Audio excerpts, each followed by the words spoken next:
Hello, company LZ Audio probably is not as well known as, let's say, KZ Audio, because KZ Audio is more oriented towards the mass market. But it's pretty safe to say that LZ is one of the most innovative companies on the Hi-Fi market. Actually, it was one of the first companies who created the tri-breeds or triple hybrids. I reviewed their models A5 and A6 some time ago, and now they released their next model that they predictably named A7. It's also triple hybrids. They use 7 drivers. One is a dynamic driver with some liquid crystal coating, 2 balanced armatures for mid frequencies, 2 balanced armatures for high frequencies, and 2 piezo drivers for ultra high frequencies. So with such a set of drivers, a good engineer can create really nice sound. And kind of spoiler, LZ Audio have a good engineer, so model is really good sounding. Of course, it's not cheap. Price is $320. I will add links to the Hi-Fi Go shop to the description. But it's the price you pay for a pretty sophisticated setup and pretty good sound. And let's have a closer look. So, box is interesting. It's made of some kind of veneer or plywood, so it feels like wooden. Of course, it's pretty thin, so it's some combination of materials, but looks pretty stylish. And I can say that it's probably not super expensive in the creation, but definitely set model aside from other competitors. It opens this way, and inside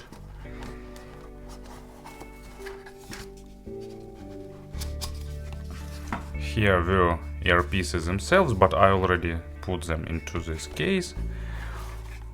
So let's pull all accessories out. Also warranty card, and of course manual. Manual is pretty detailed, so a lot of information here. Of course, wearing guidelines are not that interesting. The most interesting is information about the tuning, because they have 2 switches of sound signature. One is named pop mode and second is monitor mode.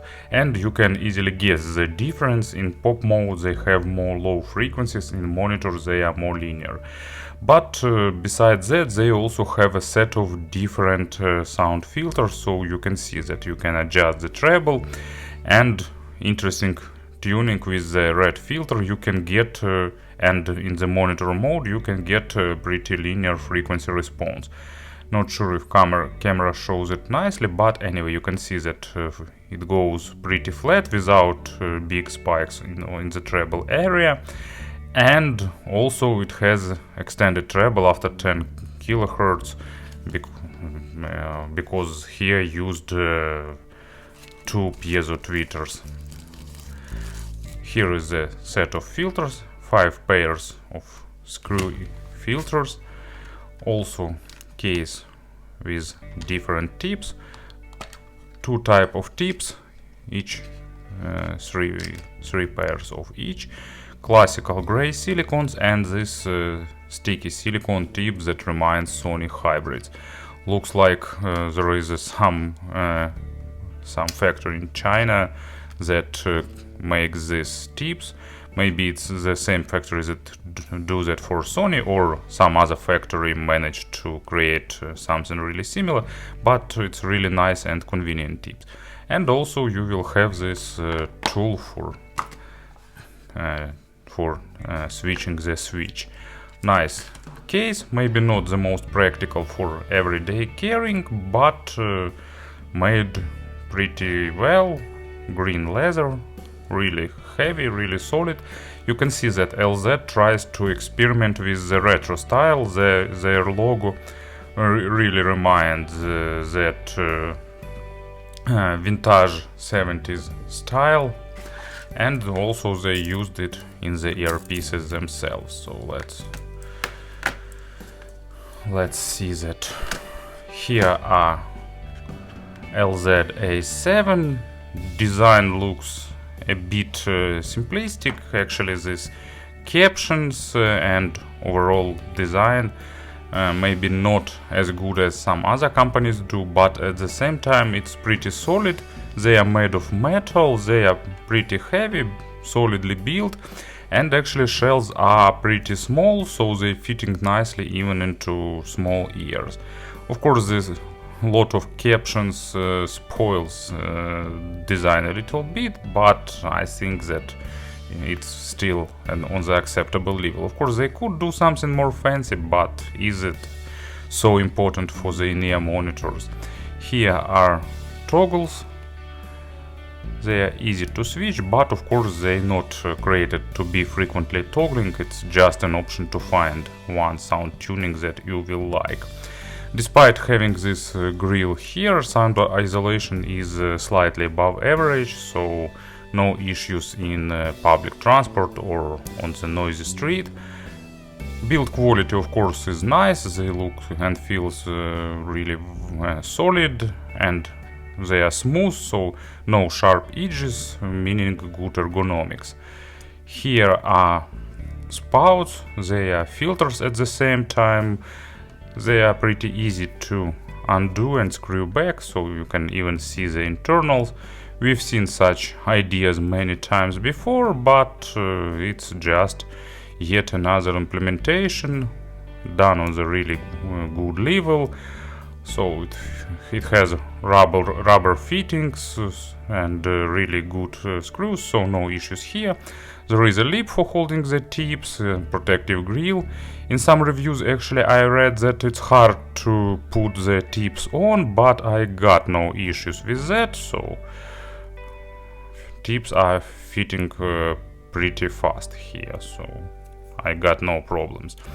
And they are sitting really comfortably. Stock cable is made replaceable. Here used MMCX connectors, and it has this, I don't know, is it brown or gray gold, so this combination of colors. 4 wires for each ear, but it loosely braided, and cable it's soft. It's softer than average, and it means zero microphonics effect. Really comfortable cable, not getting hard when it's cold outside, so good in terms of ergonomics. And also it looks pretty fancy. Maybe not super audiophilic look, but it's a good cable made of good materials and doing its job well. So here it is. As you can see, in terms of package, in terms of accessory set, design, build quality, they are really good. Design is a bit simplistic, but still for me it's more than acceptable, so I'm satisfied here. And of course about the sound, I gave them about 60 hours of burn-in, and actually there were no significant changes in sound, maybe some slight ones, but my opinion that there is not much sense in bothering with burning them in. It's more logical to spend this time trying different tips and of course also trying different sound tunings. And as usual with such in-ear monitors, I can't describe every single sound tuning. I will only tell about my favorite one. You know, when I've seen the frequency response measurements provided by LZ, I really liked the idea of this red filter that tame treble by 8 decibels. So black one is linear, gold one is minus 3 decibels, and red one is minus 8 decibels. And I wanted to try such linear treble representation because, of course, vast majority of modern in-ear monitors are tuned to be more V-shaped. You can also get different types of V-shaped tuning using black and even other more bright filters, and you can toggle this switch to pop mode, but I wanted to try monitor settings with red filter, and actually it's my most favorite setting after long after spending long time trying different filters and toggling this switch and trying different tips, I use this medium Sony like tips, red switch and monitor mode. And I really like this tweaking, despite the fact that I'm actually a pretty treble head guy and I like accented treble, but technical representation of this model doesn't make me wish for more treble, and it's a good sign. Also, of course, pretty good treble extension helps to listen them without additional accent in the treble area. In the overall representation, they are technical, they are pretty linear, but they are not as dry as A6. So if you own A6 and you like them, and A7 not a direct upgrade for the A6, but more on that at the end. So let's have some player on the table. Yep, they are that good, and let's proceed with sound description in the most flat frequency response mode. Bass here is slightly accented, actually really slightly, and probably I can say that it's not accented at all, but at the same time it's tight and it's impactful, so they're not sounding bass light as the vast majority of models with linear bass. They have good impact, they have good weight, they have maximum depth, and bass here is leaning a bit towards a drier and technical side. It's not totally dry and monitoring like some balanced armatures have. It still have enough weight and it have enough body, but a bit on the technical side. On the other hand, it gives great texturing and gives perfect tightness and nice impact. So if you're a fan of textured bass, if you're a fan of non-bloated, non-massive low frequencies, it's definitely a great option. It's sounding best, of course, with acoustic instruments because it's not accented, but actually even with electronic music it's sounding really engaging thanks to that impact.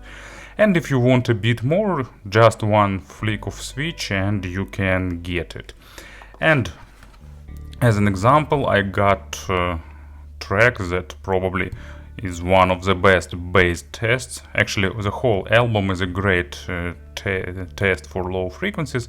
It's Massive Attack, Mezzanine, remastered version. I could select every track, but Exchange is yet another good example. Nice, really deep, really resonating, really rich low frequencies, and accompanied with interesting mids and treble, and this in-ear monitors definitely delivers it with nice style and really good representation.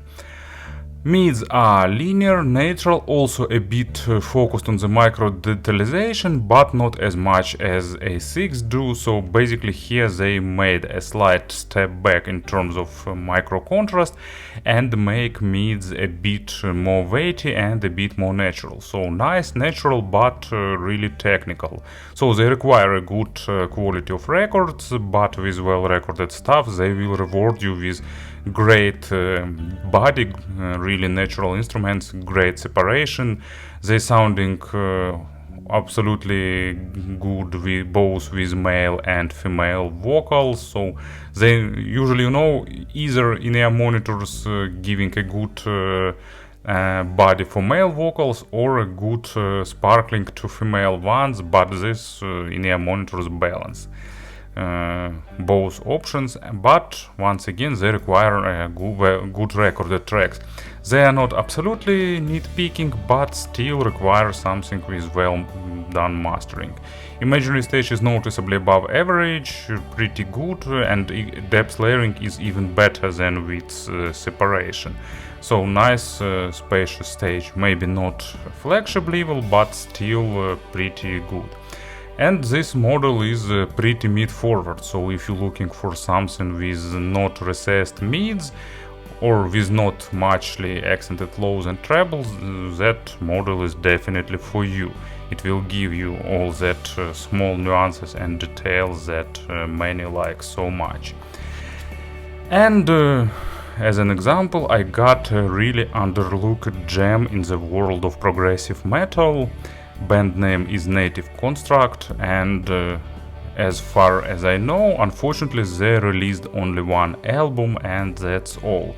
Quiet World is really great album in terms of imagination, in terms of variety, because here you will meet every single type of vocal that exists in the heavy metal. You will get sophisticated guitar solos, changes of tempo and rhythm, and all that stuff that everyone's like in the progressive metal. And Passage also have a lot of interesting audio effects in the beginning and in the middle and actually everywhere. And as you can easily imagine, this music requires good resolution and they require technical in-ear monitors. Unfortunately, it's not perfectly recorded as vast majority of heavy metal music, but still record quality is pretty normal. Actually, it's good for metal, not so good for other genres, but still okay. And this model delivers everything, that special effects, guitars, vocals and everything else. And treble. As you can probably expect, it's the most charming part here and most unusual. It's the part that moves these in-ear monitors and from the other models and makes them unique. Usually we can't expect the super extended treble. Of course, some manufacturers do that, but usually treble after 10 kHz is recessed to sound more comfortable, not in order to not highlight the compression effects and all other artifacts that many records have. And here you will get more extended treble going beyond 10 kHz, and that means they are better in layering, they are better in overtone saturation, treble sounding more rich here. And lower part of treble is typical balanced armatures, but also one of the best balanced armatures treble, actually in the below $1,000 segment, not as light as usually they sounding, with good attacks and decays. A bit on the lightweight side, but not much, really clean and crisp. And of course you can tweak this amount of treble. Here you can get much more of them or less of them depending on your preferences and tastes. But also you will get the above 10 kHz extension, and that means that you will hear all the artifacts and stuff that is present in poorly recorded tracks. But on the audiophilic tracks it will reward you with more layering, with more overtones and more richness. So basically they are critical for the record quality. Once again, I can repeat that. And of course, upper treble represented by piezo tweeters, sounding rich, well balanced and pretty natural. And as an example, I got the track that made me fall in love with these in-ear monitors. It's Jesus Christ Superstar, Gethsemane. Actually, you know, there are such words that can't be pronounced by non-native speaker without long practice.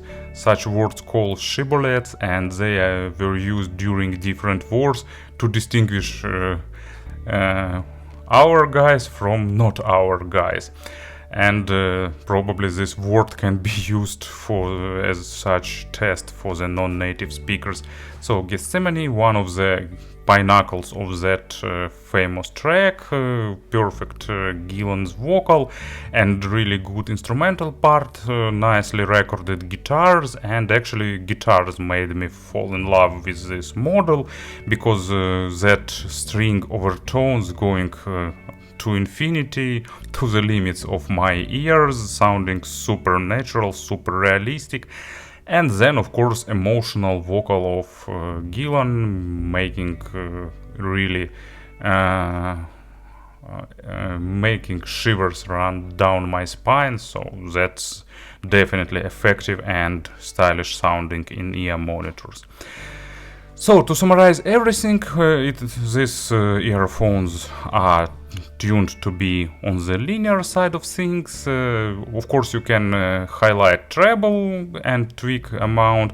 Also, you can add a bit of deeper bass, but still they will be, leaning towards natural and technical side of things, with slight focus on the micro contrast, but not too much, not overdoing that. So basically it's the model for those who like the detailed and technical representation, but for those who don't like absolutely that clinical and monitoring tweaking.